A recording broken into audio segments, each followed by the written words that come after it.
Hi friends, welcome to the golden clove. ఈ ఛానల్లో వారంలో 2 రోజులు వీడియో ఉంటుందండి. ప్రతి బుధవారం శనివారం వీడియో ఉంటుంది. ఇంట్రెస్ట్ ఉంటే కనుక తప్పకుండా ఛానల్ని సబ్స్క్రైబ్ చేసుకోండి. అలాగే రెగ్యులర్ ఫాలోవర్స్ అయి ఉంటే తెలుస్తుంది, మన వీడియోస్ కొన్ని డిలీట్ అయిపోయినాయి. ఇక్కడి నుంచి వారానికి 2 వీడియోలు ఇదివరకు ఎలా వచ్చేవో అలానే వస్తూ ఉంటాయి. అయితే వీడియో చివరి వరకు చూశాక లైక్ చేయడం మాత్రం మర్చిపోకండి. మీరు ఇచ్చే లైక్ వల్లనే మన ఛానల్ గ్రోత్ అనేది ఉంటుంది.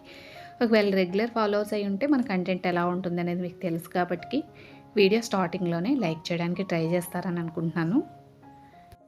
ఇంకా ఈరోజు వీడియో ఏంటంటే మార్నింగ్ బ్లాగ్ అనేది మీతో షేర్ చేసుకుంటున్నాను. అయితే ఒక మంచి టాపిక్ని కూడా మీతో షేర్ చేసుకుంటానండి. ఇన్ని రోజులు వీడియో ఎందుకు పెట్టలేదు ఏంటి ఇవన్నీ కూడా మీతో షేర్ చేసుకుంటాను.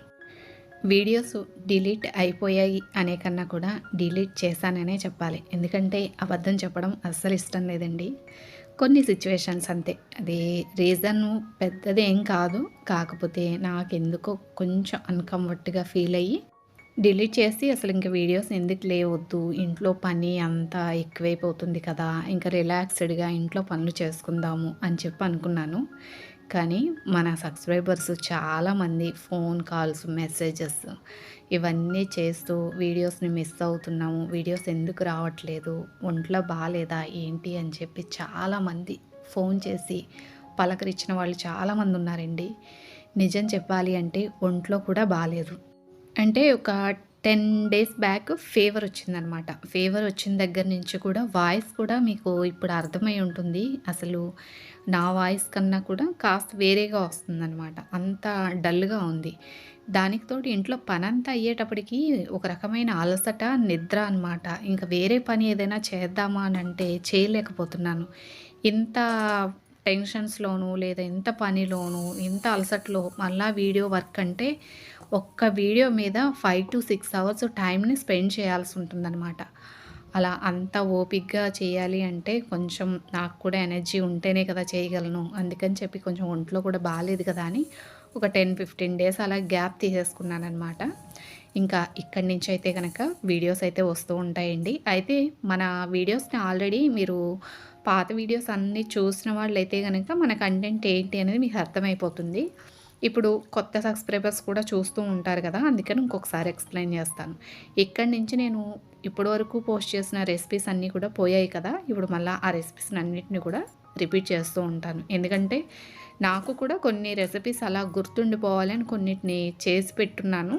కానీ ఇప్పుడు మరి ఆ వీడియోస్ ఏం లేవు కదా, అందుకని చెప్పేసి ఇక్కడి నుంచి కొన్ని రెసిపీస్ని మళ్ళీ రిపీట్లో మీరు చూడడం జరుగుతుందనమాట. అలాగే రెసిపీ మళ్ళా ఇంకొక షార్ట్ అలా పెడుతూ ఉంటాను. ఎందుకంటే ఇన్ని రోజులు వేరు, ఇక్కడి నుంచి అంతా కూడా మనం ఛానల్ అనేది ఫ్రెష్గా స్టార్ట్ అయినట్టే. అయితే మనం రెసిపీ అనేటప్పటికి ఏంటంటే ఏదైనా చెయ్యాలి అనుకుంటే లాంగ్ వీడియోలోకి వెళ్ళి మళ్ళీ అదంతా స్క్రోల్ చేసుకుంటూ రెసిపీని వెతుక్కోవాల్సి ఉంటుంది కదా. అలా కాకుండా ఇంక ఇవాల్టి నుంచి నేను అనుకునేది ఏంటంటే ఫుల్ వీడియోలో మీరు ఏ రెసిపీస్ని అయితే చూస్తారో వాటిని మళ్ళీ షార్ట్లో కూడా పెట్టాలనుకుంటున్నాను అనమాట. ఎందుకంటే మన ఛానల్లో రెసిపీస్ని ఇష్టపడే వాళ్ళు కూడా చాలామంది ఉన్నారు. ఆ రెసిపీస్ అన్నీ కూడా షార్ట్లో ఉండడం వల్ల మీరు కావాలి అనుకున్నప్పుడు వెంటనే ఆ షార్ట్ చూసి 1 మినిట్లోనే చూసి చక్కగా చేసుకోవచ్చు కదా, అందుకని షార్ట్లో అయితే పెడతాను. ఇంక ఇవాళ అయితే నేను మార్నింగ్ లంచ్ బాక్స్కి మామిడికాయ పప్పు చేస్తున్నాను అనమాట. మామిడికాయ పప్పు జనరల్గా అందరూ చేసేది, కానీ కొంచెం నేను వేరేగా చేస్తాను, అదే మీతో షేర్ చేసుకుంటాను. ఇంక ఇక్కడైతే టీ పెట్టున్నాను అనమాట. అది మరుగుతూ ఉంటుంది. ఇంకా మనమైతే టాపిక్లోకి అయితే వెళ్ళిపోదాం. ఒక మంచి టాపిక్ అని చెప్పి అన్నాను కదా, ప్రతిసారి వీడియోలో మీరు వింటూనే ఉంటారు, నేను కూడా మీతో షేర్ చేసుకుంటూనే ఉంటాను. ఏదో ఒక సబ్జెక్ట్ పైన మాట్లాడుకుంటూ ఉంటాము. దాంట్లో నాకు తెలిసినవి కొన్ని, తెలియనివి కొన్ని కూడా ఉంటాయి. అలాగే నాకులాగా తెలియని వాళ్ళు ఎవరన్నా ఉంటే తెలుసుకుంటారు కదా అని కొన్ని కొన్ని విషయాల్ని చాలా క్లియర్గా కూడా ఎక్స్ప్లెయిన్ చేయడానికి ట్రై చేస్తూ ఉంటానన్నమాట. జనరల్గా మనకి చిన్న చిన్నగా కోపాలు వచ్చినప్పుడు కొన్నిటిని చాలా అంటే చాలా వాల్యూ ఉన్న వాటిని మిస్ అయిపోతాం. అంటే చిన్న వాటికే కోప్పడుతూ ఉంటాము, కానీ చాలా విలువైన దాన్ని కోల్పోతూ ఉంటాం. దాంట్లో ఎగ్జాంపుల్గా చెప్పాలి అంటే ఇది అని చెప్పలేము ఎవరం కూడా. ఎందుకంటే ఒక్కొక్కరికి ఒక్కొక్క విషయం పైన ఎక్కువ ఇంపార్టెంట్ ఉంటూ ఉంటుంది. అలా మనకి ఇంపార్టెంట్ అనుకున్న విషయాల్ని మనం వదిలేయడం వల్ల చాలా అంటే చాలా మిస్ అవుతూ ఉంటాం. అది నాకు యూట్యూబ్ విషయంలో ఈ 10-15 డేస్ నాకు అర్థమైన విషయం అనమాట. ఏంటంటే మనకంటూ ఒక హాబీ ఉండాలి, ఏదో ఒక వర్క్ చేస్తున్నట్టు ఉండాలి, అది సెల్ఫ్ రెస్పెక్ట్గా ఫీల్ అవుతూ ఉంటాం కదా. అలాంటి వాటిని మనం పక్కకు పెట్టినప్పుడు మన హెల్త్ మీద చాలా వరకు ప్రభావం చూపిస్తుందనమాట. అంటే ఇప్పుడు చూడండి, నా వర్క్ వచ్చేసి ఎంబ్రాయిడరీ డిజైన్స్ చేస్తూ ఉంటాను. మీకు అందరికీ తెలిసిందే కదా! దానికి తోడు నాకు స్టిచ్చింగ్ అంటే ఇంట్రెస్ట్. నా వరకు నేను స్టిచ్చింగ్ కూడా చేసుకుంటూ ఉంటాను. అలాగే ఈ యూట్యూబ్ కూడా అనమాట.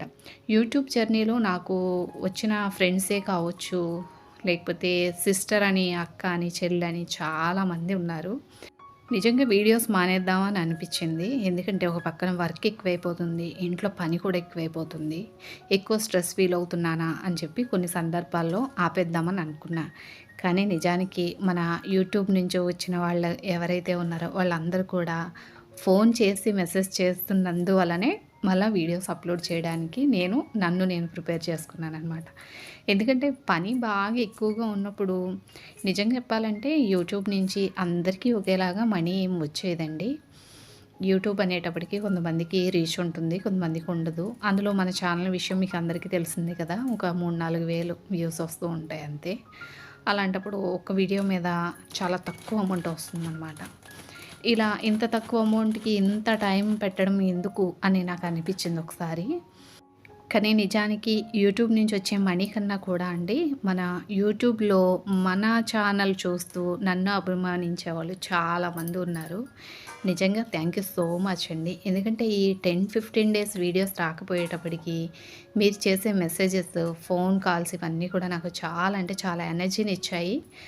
అంటే యూట్యూబ్ వీడియో కంపల్సరీ అప్లోడ్ చేయాలి, ఇలా వెయిట్ చేసేవాళ్ళు కూడా ఉంటారు అని నాకు మాత్రం చాలాసార్లు గుర్తు చేశారనమాట మీరందరూ. ఇంకా ఎలాగో మన ఛానల్‌లో వీక్లీ ట్వైస్ వీడియోసే కాబట్టికి కొంచెం ఓపిక చేద్దాంలే అని చెప్పి ఇంకా అనుకున్నాననమాట. ఇంకా ఇక్కడి నుంచి వారానికి 2 వీడియోలు ఎలా వచ్చేవో అలానే వస్తూ ఉంటాయి. అయితే ఈ 10, 15 డేస్ కూడా నేను అస్సలు ఎక్కడా కూడా ఖాళీ లేనండి. ఫస్ట్ ఆఫ్ ఆల్ ఇంట్లో వచ్చే పోయే చుట్టాలతోటి చాలా అంటే చాలా బిజీగా ఉన్నాను. ఎవరన్నా ఇంట్లో ఉన్నారు అనుకోండి, మన మట్టికి మనం వీడియోస్ షూట్ చేసుకోవడం, ఎడిట్ చేసుకోవడం ఇవన్నీ కూడా మనం సపరేట్ వర్క్ చేయాల్సి ఉంటుంది వాళ్ళని వదిలిపెట్టి. మన ఇంట్లో ఉన్నది నాన్ననా, అమ్మనా, బాబాయా అది వేరే విషయం. కానీ వాళ్ళని వదిలిపెట్టి మనం వర్క్ చేసుకుంటూ ఉంటే నాకైతే ఒక రకమైన గిల్టీ ఫీలింగ్ ఉంటుందనమాట. అందుకని ఇంట్లో ఎవరన్నా ఉంటే ఇంకా క్వాలిటీ టైం ఏదైతే ఉంటుందో వాళ్ళతోనే టైం స్పెండ్ చేయడానికి ట్రై చేస్తూ ఉంటాను. ఇంకా అందుకని ఇంకా ఈ వీడియోస్‌కి అన్నిటికీ కూడా ఈ 10, 15 డేస్ దూరం ఉన్నా. కానీ నిజానికి స్టార్టింగ్ చెప్పాను చూడండి, చిన్న చిన్న కోపాల వల్ల ఎంత అప్సెట్ అయిపోతామో నిజంగా. అందులోనూ మనము లేడీస్ అంటే ఇంకా ఎక్కువ కదండీ. ఎక్కువ సెన్సిటివ్‌గా ఫీల్ అవుతూ ఉంటాం చాలా వాటికి. కాకపోతే అలా ఎక్కువగా సెన్సిటివ్‌గా ఫీల్ అయ్యే వాటికి, ఎక్కువగా కోప్పడే విషయాలున్నాయి చూడండి. అలాంటి వాటికి కొంచెం టైం తీసుకొని, అంటే మనం చేసే వర్క్ ఏదైతే ఉందో దానికి మనకి కొంచెం గ్యాప్ మెయింటైన్ చేసాము అంటే దాన్ని తర్వాత మళ్ళీ ఏ విధంగా చేస్తే బాగుంటుంది అనే ఐడియా మనకు వస్తుందన్నమాట. అది మనం ఏ ప్రొఫెషన్లో ఉన్నా సరే కానీ కొన్నిసార్లు మనం చేసే వర్కే మనకి విసుగ్గా అనిపించవచ్చు, లేదా వేరొకరి ద్వారానే దేని ద్వారానో కొంచెం నొచ్చుకొని ఉండొచ్చు. అప్పుడు ఈ వర్క్ అవసరమా అని చెప్పి ఆపేసి కూడా ఉండొచ్చు. అలాంటి సందర్భాల్లో మనం కొంచెం గ్యాప్ తీసుకోగలిగితే గనక మళ్ళీ ఇంకొక కొత్త ఐడియా ఏదో ఒకటి పుట్టుకొస్తుంది. ఏదో ఒకటి చెయ్యాలి అని మనకంటూ కొన్ని థాట్స్ వస్తాయన్నమాట. అలా ఒక 10, 15 డేస్ నేనైతే మాత్రం బ్రేక్ తీసుకున్నా కంప్లీట్‌గా.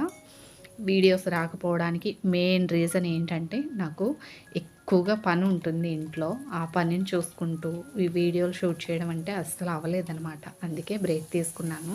ఇది నేను డీటెయిల్డ్‌గా ఎక్స్‌ప్లెయిన్ అయితే చేయలేదు మీకు. నాకు తెలుసు ఆ విషయం. అలా అని చెప్పి చేయకుండా కేర్‌లెస్‌గా ఉండడం కూడా నాకు ఇష్టం లేదు. అందుకని కొంతవరకు అయితే మీతో షేర్ చేసుకున్నాను. ఇంకిక్కడైతే చూసారు కదా, మామిడికాయ పప్పు కోసం స్టవ్ ఆన్ చేసి గిన్నె పెట్టుకొని ఆయిల్ వేసుకొని దాంట్లో ఒక మీడియం సైజ్ ఆనియన్ వేసి, అలాగే 2, 3 పచ్చిమిరపకాయలు కూడా వేసి ఆనియన్స్ గోల్డెన్ బ్రౌన్ కలర్ వచ్చేంత వరకు వేయించుకోవాలన్నమాట. ఇలా వేయించుకున్న తర్వాత టమాటో కూడా వేసుకొని బాగా వేగిన తర్వాత ఇప్పుడు మనం కట్ చేసుకున్న మామిడికాయ ముక్కల్ని వేసుకోవాలి. మామిడికాయని ఎక్కువగా క్యూబ్స్‌గా కన్నా కూడా ఇలా స్లైసెస్‌గా కట్ చేసుకున్నామనుకోండి పప్పులో ఈజీగా కలుస్తుందనమాట. మనం తాలింపులోనే వేస్తున్నాం కదా, ప్రెషర్ కుక్కర్‌లో వేయట్లేదు. ఇలాంటప్పుడు మనం స్లైసెస్‌గా కట్ చేసుకోవడం వల్ల చాలా త్వరగా ఉడుకుతుంది. ఇంకా అది మగ్గేలోపు ఇంకొక పక్క ఇడ్లీ పెట్టున్నాను కదా, ఇంకా అది కూడా తీసేసి బ్రేక్ఫాస్ట్ సర్వ్ చేస్తూ ఉన్నానండి. అయితే ఇవాళ చట్నీ అయితే ఏమీ చేయట్లేదండి. చట్నీ ఆల్రెడీ ఉంది. ఇంక అందుకని చేయట్లేదు. ఇంకా కొన్నిసార్లు మనకి పని కలిసి రావాలి అంటే ఆ చట్నీని పక్కకి పెట్టి మళ్ళీ ఇంకొక చట్నీ చేసి అదేదో ఆ పూటకు కొంచెం తిని మళ్ళీ దాన్ని ఫ్రిడ్జ్లో దాచుకునే కన్నా ఉన్నదేదో వాడితే మళ్ళీ రేపు ఫ్రెష్గా చేయొచ్చు కదా పచ్చడి అనిపించింది. అందుకని చెప్పేసి ఇంకా ఫ్రిడ్జ్లో ఉన్న చట్నీస్ అయితే అవి ఈరోజు బ్రేక్ఫాస్ట్కి అయితే వాడతాను. ఇంక ఇక్కడ చూసారు కదా, మామిడికాయ ముక్కలు ఈ విధంగా మెత్తగా అయిపోవాలన్నమాట. చిన్న మంట మీద మూత పెట్టి మగ్గనిచ్చాము అంటే మామిడికాయ ముక్కలు సాఫ్ట్గా అయిపోతాయి. ఇలా మ్యాష్ చేస్తూ ఉంటే గరిటతో మ్యాష్ అయిపోవాలి. అప్పుడే మనకి పప్పులో చక్కగా కలుస్తాయి అన్నమాట. మామిడికాయ ముక్కలు మగ్గిన తర్వాత ఒక అర టీ స్పూన్ వరకు కారం కూడా వేసుకొని కారాన్ని కొంచెం ఆయిల్లో వేగనివ్వాలి. ఆయిల్లో కనుక కొంచెం కారం వేగిందనుకోండి పప్పుకి మంచి కలర్ వస్తుంది. ఎక్కువసేపు కనుక వేగిందనుకోండి పప్పు టేస్టే మారిపోతుంది అనమాట. అందుకని మరీ మాడిపోకుండా కొంచెం వేయించుకున్న తర్వాత ముందుగా మనం ఉడకబెట్టుకున్న పప్పును కూడా వేసుకొని ఇంకొకసారి కలిపేసుకోవడమే. పప్పు కన్సిస్టెన్సీ ఏ విధంగా ఉంటే మనం ఇష్టపడతామో దానికి తగ్గట్టుగా నీళ్లు పోసుకోవచ్చు. జనరల్గా పప్పు మామిడికాయ అనేటప్పటికి అన్నీ కలిపి కుక్కర్లో పెట్టి చేస్తూ ఉంటారు కదా. ఒకసారి నేను ఈరోజు చూపించిన స్టైల్లో ఒకసారి చేసి చూడండి. చాలా అంటే చాలా బాగుంటుందన్నమాట. ఇంక ఇక్కడ ఇందాక ఇడ్లీ తీస్తుంటే కొంచెం ఊడొస్తున్నాయి అనమాట. అంటే బాగా వేడి మీద తీస్తే అందుకని కొంచెం చల్లారనిచ్చాను. ఇంకా ఇప్పుడైతే ఇడ్లీని అయితే సర్వ్ చేసేస్తున్నాను. చెప్పాను కదా చట్నీలు ఉన్నాయి అని చెప్పి, కొంచెం టమాటో చట్నీ, కొంచెం అల్లం చట్నీ, అలాగే కొంచెం టమాటో నిల్వ పచ్చడి కూడా ఉంది. ఇంక ఇవాళ అయితే కనుక వాటితోనే పెట్టేస్తున్నాను టిఫిను. ఇది టమాటో పచ్చడి, నిల్వ పచ్చడి అనమాట. ఇదేమో అల్లం పచ్చడి చేసి ఒక 3 డేస్ అలా అవుతుంది. ఇడ్లీలోకి అల్లం పచ్చడి చాలా బాగుంటుంది. నాకైతే చాలా ఇష్టం. ఇంక ఇదేమో రెగ్యులర్గా మనం పునుగుల్లో వాటిల్లో వేసుకుంటాం టమాటో చట్నీ, అదనమాట. ఇంకా ఇది కొంచెం అది కొంచెం ఉన్నాయి కదా అని చెప్పి ఇంకా ఈరోజైతే ఈ చట్నీలతోటే టిఫిన్ అనేది పెట్టేశాను. మార్నింగ్ టైము మనకి హడావిడిగా ఉన్న టైంలో ఇలా ఏదన్నా ఒకవేళ ఇంట్లో వాళ్ళు లెఫ్ట్ ఓవర్ ఫుడ్ ఇష్టపడితే కనుక ఇలాంటివి పెట్టుకుంటే కొంచెం మనకి పని తేలికవుతుందనమాట. చూసారా, చూడటానికి ఎంత బాగున్నాయి కదా చట్నీలు. టేస్ట్ కూడా చాలా బాగుంటాయి. ఒకవేళ కావాలంటే చెప్పండి, నెక్స్ట్ టైం మీతో షేర్ చేసుకుంటాను ఆ రెసిపీస్ని. ఇంకెక్కడ చూస్తారు కదా, పప్పు అయితే చక్కగా ఉడికిపోయింది. నీళ్లు పోసి మళ్ళీ కొద్దిసేపు ఉడకనిచ్చాను. దీనికి ఇంకా తాలింపు ఉందనమాట. ఏంటి పప్పు ఆల్రెడీ తాలింపు వేశారు కదా అని మీరు అనుకోవచ్చు. కానీ దీంట్లో మెయిన్ తాలింపు ఇప్పుడే వేస్తున్నాను. ఆ తాలింపు వేయడం వల్లనే పప్పుకి కమ్మదనం అనేది ఉంటుంది. ఇంకా పప్పు తాలింపు వేసే ముందే అదే నూనెలో 3 అప్పడాలు కూడా వేయించేసాను. మా ఇంట్లో రోటి పచ్చడి ఉంటే ఆమ్లెటు, పప్పు ఉంటే అప్పడాలు కంపల్సరీ అనమాట. నాన్ వెజ్ తినే రోజుల్లో అయితే కనుక పప్పుతోటి ఆమ్లెట్ కూడా కంపల్సరీ. కానీ నాన్ వెజ్ తినని రోజులు ఉంటాయి కదా, అలాంటి రోజుల్లో అయితే పప్పుతోటి అప్పడాలు కంపల్సరీ. ఇంక ఇక్కడ అప్పడాలు వేపడం అయిపోయిన తర్వాత మనం పప్పు తాలింపుకి జనరల్గా వేసుకునే తాలింపే మామూలుగా ఆవాలు, జీలకర్ర, కరివేపాకు, ఎండుమిరపకాయలు వేసుకుంటాం కదా, అవి వేసుకున్నాక కచ్చా పచ్చగా దంచిన ఒక 10 వెల్లుల్లి రెబ్బలు అనమాట. వెల్లుల్లి రెబ్బలు ఎక్కువగా ఉంటే బాగుంటుంది. వెల్లుల్లి కూడా గోల్డెన్ బ్రౌన్ కలర్ వచ్చేంత వరకు వేయించుకోవాలి. అప్పుడే ఈ తాలింపు టేస్ట్ అనేది బాగుంటుంది. చూసారు కదా, ఈ విధంగా వేగాక నా సీక్రెట్ ఇంగ్రీడియంట్ ఏంటంటే మామిడికాయ పప్పులో మెంతు పొడి. పుల్ల పుల్లగా ఉంటాయి చూడండి కొన్ని కూరలు, వాటిల్లో మెంతి పొడి చాలా బాగుంటుంది. ఇది చాలా తక్కువ మందికి తెలుసు అని అనుకుంటున్నాను నేనైతే. ఎందుకంటే పులుపుకి మెంతి యాడ్ అవుతే ఆ రుచే వేరు. కంపల్సరీ వేసుకోండి, చాలా బాగుంటుంది. తాలింపులో వేసుకున్నామంటే సరిపోతుందన్నమాట. మరీ ఎక్కువ వేసుకోవద్దు, మెంతి పొడి కదా చేదొస్తుంది.